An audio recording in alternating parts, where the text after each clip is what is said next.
Hey y'all, how's it going? Hope everyone's doing well today and having a good day.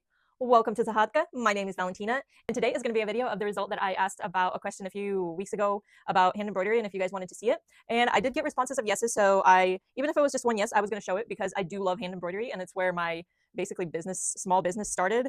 And it's just too painful for me to do nowadays, like to do it regularly. But I do still really enjoy it and would love to show you how to do stitches and stuff. I just do it for personal pleasure nowadays. So here's what I'll be showing you. The stitches that I did use for these little bows. And so yeah, if you're excited to learn some hand embroidery, hit that thumbs up button and let's go!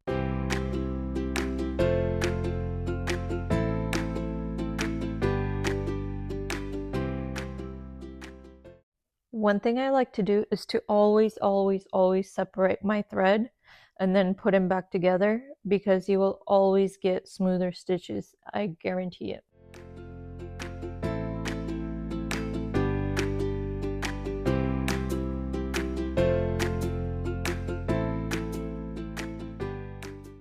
When making a French knot, you come up from the bottom and then you twirl your thread around your needle. I did it twice here because I wanted it 8, basically I have 4 strands in there and I wanted it to be the effect of 8 strands. So I did it twice. If you do it once, it'll be a smaller French knot. If you do it 2 times, it'll be bigger, 3 times even bigger.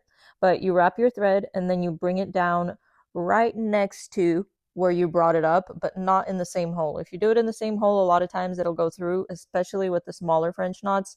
With the double ones, not as much, but with the single ones, yes.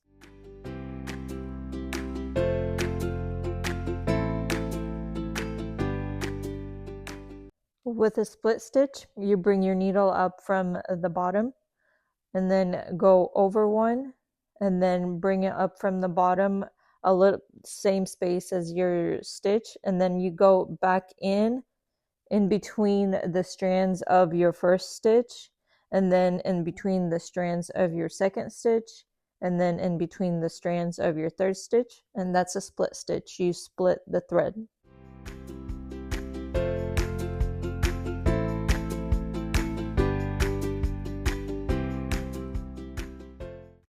I know many despise the satin stitch, but with this one you especially want to separate your threads for that smoother finish.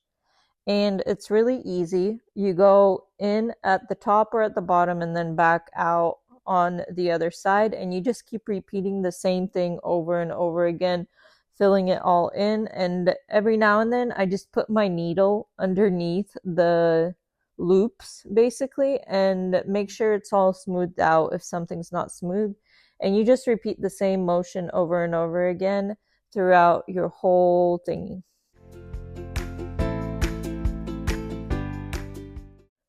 I personally like the chain stitch, and starting off you make a little loop and put a line to secure the loop, as you'll see me do right here.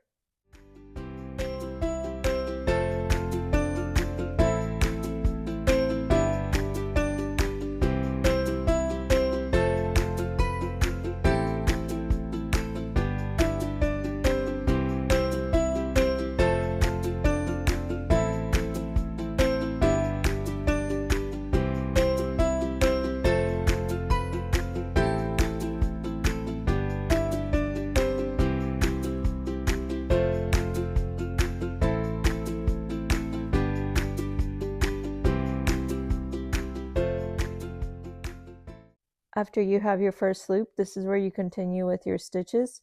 You come back out about a stitch over, go underneath your strands that you already made and make your second loop. And then you come back out over a stitch, go underneath your second pair of that loop, and then go back in.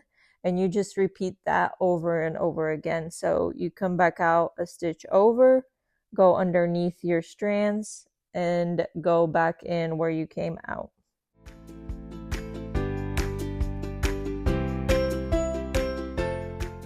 The whipped back stitch is one of my ultimate favorite stitches for outlining or for lettering or anything like that. It looks beautiful and very neat. But first, I do a back stitch just all over the piece. I do a back stitch.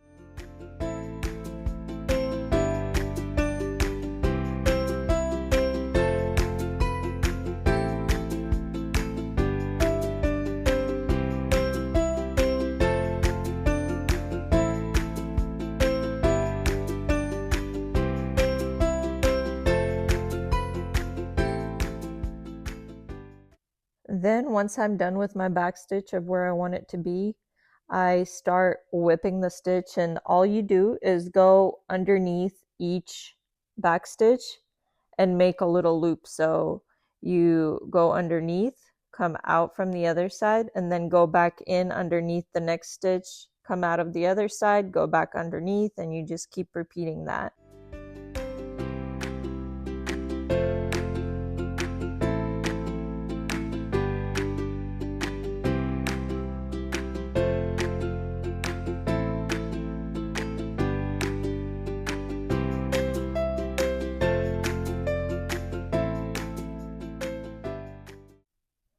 With a stem stitch, you come out from underneath, make almost a back stitch, but don't go all the way through. Make a loop, and then in the middle of that loop, basically in the middle of your stitches, come back out and then finish your back stitch. And you repeat that. You don't go in all the way, and then you come back out in the middle, and then you finish off your stitch. And again, you do that same thing, and it gives like a kind of like a back stitch effect, but it's not as delicate in my eyes. Now, I just showed you the beginning stages of all the bows. I'm just going to go off and finish every one of these bows and show you the finished result.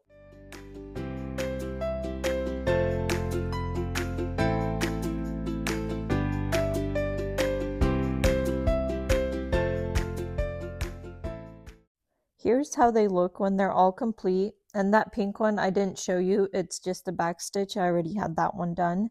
But my favorite is the whipped back stitch, and it will always be my favorite.